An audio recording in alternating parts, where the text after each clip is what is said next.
রেকর্ডে নামের বানান ভুল কিংবা পিতার নামের ভুল কিংবা মাতার নামের ভুল, এমনও হতে পারে ঠিকানা ভুল কিংবা অন্য কোনো তথ্যগত কোনো প্রকার ভুল বিদ্যমান। সেক্ষেত্রে একজন ব্যক্তির করণীয় কি? আমাদের কাছে হরহামেশাই অনেক ব্যক্তি আসেন এ ব্যাপারে পরামর্শ নেওয়ার জন্য যে তার নামের বানানটি ভুল হয়েছে, এক্ষেত্রে সে কি করবে। আমরা এই সমস্ত ক্ষেত্রে একজন ব্যক্তিকে পরামর্শ দিয়ে থাকি যে এটি আইন অনুযায়ী ক্লারিক্যাল মিস্টেক হিসেবে গণ্য হবে। সেক্ষেত্রে তিনি সংশ্লিষ্ট এসিল্যান্ড মহোদয় বরাবর একটি আবেদন করে তার এই যে ভুলটি সহজেই সংশোধন করে নিতে পারেন।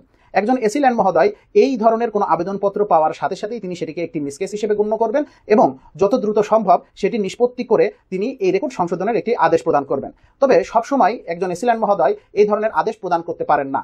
যদি on the basis of the fact বা ফ্যাক্টকে বিশ্লেষণ করে দেখা যায় যে এই নামের ভুল কিংবা নাম যদি সংশোধন করা হয় কিংবা পিতার নাম সংশোধন করা হয় কিংবা ঠিকানা সংশোধন করা হয় কিংবা যে কোনো ধরনের ক্লারিক্যাল মিস্টেক হিসেবে আপাতদৃষ্টিতে যেটা গণ্য সেটা সংশোধন করা হয়, সেই সংশোধনের কারণে অন্য কোনো ব্যক্তির সত্ত্ব কিংবা স্বার্থ হ্যাম্পার হচ্ছে, অর্থাৎ কোনো ব্যক্তি ক্ষতির সম্মুখীন হতে পারেন, তবে সেক্ষেত্রে তিনি আর এরূপ কোনো সংশোধনের আদেশ প্রদান করবেন না।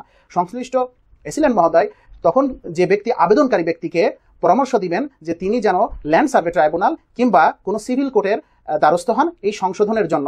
তখন ওই ব্যক্তি আমাদের কাছে আসলে আমরা তাকে পুনরায় পরামর্শটা দিব, সেটি হচ্ছে যে সে যেন একটি সিভিল কোর্টে ঘোষণামূলক মোকদ্দমা করেন কিংবা যদি তারই ওই সংশ্লিষ্ট ডিস্ট্রিক্টে কোনো ল্যান্ড সার্ভে ট্রাইব্যুনাল বিদ্যমান থাকে তাহলে তিনি সেই ল্যান্ড সার্ভে ট্রাইব্যুনাল থেকে এর সংশোধনের কোনো আদেশ নিয়ে আসেন। আর অন্যথায় তার পক্ষে আর কোনো প্রকারের রেমেডি পাওয়া সম্ভব নয়।